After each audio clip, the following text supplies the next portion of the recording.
Hi friends, ఇది morning నా routine life అయితే చూపిస్తున్నాను. 6 కాడి నుంచి 7:30 వరకు అయితే ఇంత హడావుడిగా ఉంటుంది. ఇది వంకాయ బంగాళదుంప కర్రీ అయితే చేస్తున్నాను. మా మామయ్య గారికి క్యారేజీ పట్టుకెళ్తారు కదా, అందుకోసం అది ఫ్రై అయ్యే లోపలే ఓ పక్కనైతే పిండి కలిపేసి పక్కన పెట్టాను.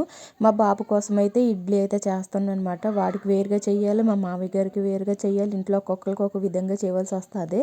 వాడి కోసం అయితే ఇడ్లీ, ఇంకా కర్రీలో అయితే బంగాళదుంప ఉడకపెట్టి ఉన్నాయి కాబట్టి ఇంకా వేసేసి అనమాట.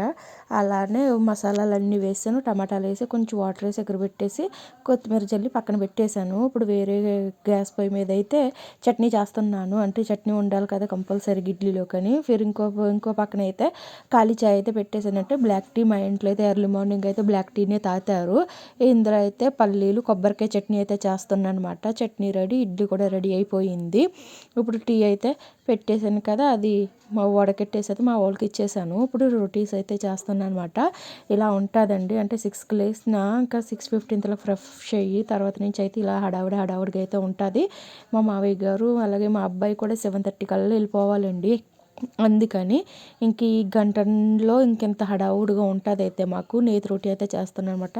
నెయ్యి అయితే కంపల్సరీగా అప్లై చేయాలి. మా బాబుకి అలానే మా మావయ్య గారికి కూడా క్యారేజ్ అయితే పెట్టేశాను. వాళ్ళ పనులకి వెళ్ళిపోయారు. తర్వాత నాకు మా హస్బెండ్కి అయితే వేరుగా టిఫిన్ చేశాను అనమాట. అంటే అత్తయ్య లేనప్పుడైతే మా మావయ్య గారికి నేను వండుతాను, అత్తయ్య ఉంటే అత్తయ్య వండుతారు. ఎందుకంటే ఫ్రెష్ అయ్యి వండవలసి వస్తుంది మా మావయ్య గారికి. అందుకని ఇంకా మా అత్తయ్య గారు బయటికి వెళ్ళారు వాళ్ళ కూతురు ఇంటికని. ఇంకా నేనైతే మార్నింగ్ ఫ్రెష్ అయితే ఇలా వండారు, లేదంటే ఆవిడ వండుకుంటారు అనమాట. ఆయన కోసం, మా బాబు కోసం అయితే నేను వండుకుంటాను మార్నింగ్ టైంలోను. ఈ విధంగా అయితే ఎవరి మట్టుకు వాళ్ళు అయితే వెళ్ళిపోతారు. తర్వాత నాకు మా హస్బెండ్కి అయితే బ్రేక్ఫాస్ట్లోకి మా హస్బెండ్కి ఏమో ఉత్తప్పం చేశాను, నేనైతే ఇడ్లీ తినేసాను అనమాట. కంపల్సరీగా అయితే నాకు ఇడ్లీ చట్నీ అయితే కంపల్సరీగా ఉండాలి. చట్నీ లేకపోతే నచ్చదన్నమాట. మీలో ఎంతమంది ఆవకాయ పచ్చడి ఇడ్లీ తింటారో కామెంట్ చేయండి. ఒకవేళ అంతగా లేదు అనుకుంటే ఆవకాయ పచ్చడి అది వేడిగా ఉంటేనే ఇడ్లీ ఆవకాయ కాంబినేషన్లో నచ్చుద్ది. చల్లారిపోతే తినబుద్ధి కాదు నాకు. చూసారు కదా, ఈ విధంగా ఉంటుంది నా మార్నింగ్ రొటీన్ లైఫ్. మీలో ఎంతమంది హడావుడిగా ఉంటారో కామెంట్ చేయండి. నా వీడియో నచ్చినట్టయితే సబ్స్క్రైబ్ చేయండి, సపోర్ట్ చేయండి. మీరు సబ్స్క్రైబ్ చేసుకుంటే నాకు ఇంకా ఎంకరేజ్ చేసినట్టు ఉంటుంది. కాబట్టి చూసారు కదా, ఎవరి మటుకు వాళ్ళు వెళ్ళిపోతున్నారు, ఎవరి పనులకు వాళ్ళు. తర్వాత నాకు ఇంకా గుమ్మాలు, గిన్నెలు, తడుగుడ్లు, బట్టలు ఉతుకుడు ఇంకా ఇలాగ ఎంత లేదన్నా నాకు 2:30 అయితే అయిపోతుంది అనమాట ఫ్రీ అయినప్పటికీ.